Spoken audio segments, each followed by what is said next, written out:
ဟုတ်ပါတယ်လုပ်ငန်းအများစုကဘာလို့လဲဆိုရင်ကိုကျွမ်းကျင်မှုကိုလှုပ်ချင်တာကိုဝါသနာကိုပဲအခြေခံပြီးလုပ်တယ်တိကျတဲ့ business model မဆွဲထားဘူး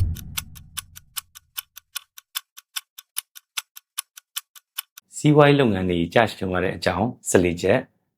အချက်နံပါတ်1ပထမဆုံးပေါ့နော်ကျွန်တော်စီးပွားရေးလုပ်ငန်းတွေအများစုကြာရှုံရတဲ့အကြောင်းတွေမှာအရေးကြီးဆုံးနဲ့ပထမတစ်ချက်နေကျွန်တော်ပြောပြချင်တာတော့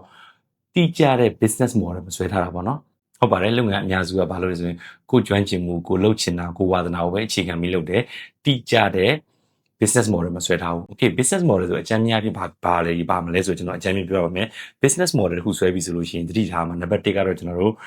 cost structure လို့ခေါ်တယ်ကုန်ကျစရိတ်တွေဘယ်လိုရှိမှာလဲနံပါတ်2 income stream ဝင်ငွေလမ်းကြောင်းတွေဘယ်ဟာရမှာလဲဆိုတာရှိတယ်နောက် target market ကို exact target market လို့ခေါ်တိကျတဲ့ target market တွေဘယ်လိုသွားမှာလဲဆိုရှိတယ်ပြီးလို့ရှိရင်ကျွန်တော်တို့ customer relationship လို့ခေါ်တယ်ကိုယ်စီလာဝယ်တဲ့ customer တွေကိုဘာဝန်ဆောင်မှုတွေပေးမှာလဲသူတို့နဲ့ပို့ပြီးတော့မှရင်းနှီးလောင်ဘာတွေလုပ်မလဲဆိုတဲ့အကြောင်းချက်တွေလည်းပါပါတယ်နံပါတ်5ကတော့ media ပေါ့ဘယ် media တွေကနေဘယ် channel တွေကနေကိုယ့်ရဲ့ business ကိုကြီးညာမှာလဲဆိုတာရှိပါတယ်